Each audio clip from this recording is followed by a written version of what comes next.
একজন ভাই ইমরান খান তিনি আমাদের ইউটিউব পেজের মধ্যে প্রশ্ন রেখেছেন, আজকের বউ যিনি আছেন তিনি আগামী দিনের শাশুড়ি হবেন, কিন্তু বর্তমানে ওয়াইফরা শাশুড়ির সেবা করতে চায় না। তাহলে এরা যখন শাশুড়ি হবে এরা কিভাবে তাদের বৌমার সেবা পাবে? তিনি ইমরান খান ভাই এই প্রশ্ন রেখেছেন, যদি একটু বলতেন। ইমরান ভাইকে ধন্যবাদ জানাই। আসলে এটা কেবলমাত্র আমরা আমাদের ওয়াইফদেরকে দোষ দিলে হবে না, এটা আমাদের একটা সামাজিক বিধি হিসাবে দাঁড় করিয়ে হয়ে গেছে।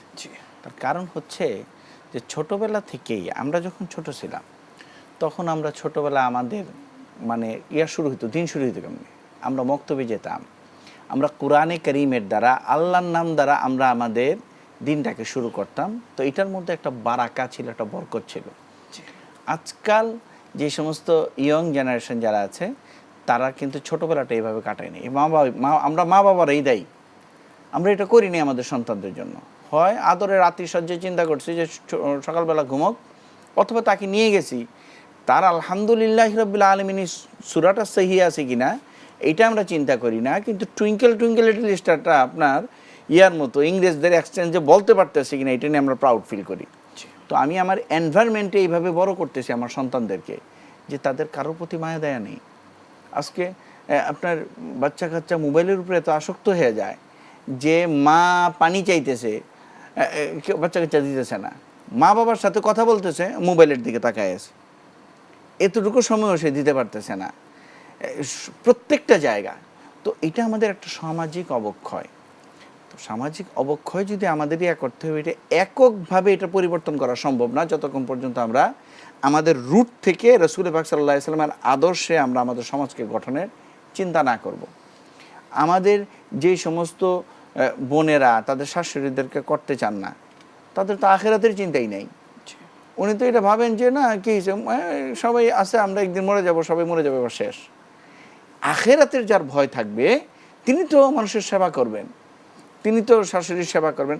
শাশুড়ির সেবা করা এমনি মাসলাগতভাবে ফরজ নয় আমাদের মা বোনদের জন্য, কিন্তু স্বামীর সন্তুষ্টি হচ্ছে ফরজ।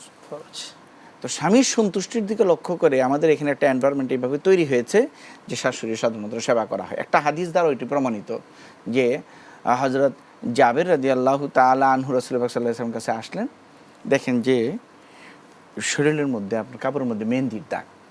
তো রাসূল বলেন, কী খবর তোমার, কি? বলে যে রাসূল কালকে তো বিয়ে করছি আমি।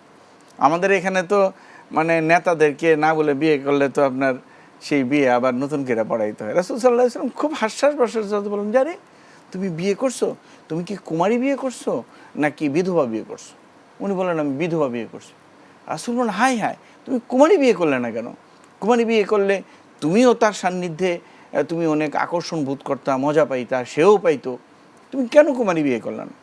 উনি বললেন, রাসূল উহুদ যুদ্ধে আমার বাবা মারা গেছে, আমার 9টা বোন, আমার 9 বোনকে কে বেনি করে দিবে, আমার মাকে রান্নাবান্নায় কে সহযোগিতা করবে, তাই আমি এরকম একজন মেয়েকে বিয়ে করলাম যার সংসার সম্পর্কে আইডিয়া আছে।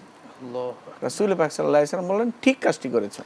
তো এই হাদিস দ্বারা প্রমাণিত হয় বৌমারা তাদের শাশুড়িকে তো বলতেন রাসূল যে তুমি কি কথা বলতেছো। শুকরান, জাযাকাল্লাহ, আপনাকে অসংখ্য ধন্যবাদ, চমৎকার দৃষ্টান্ত শেষে দিয়েছেন।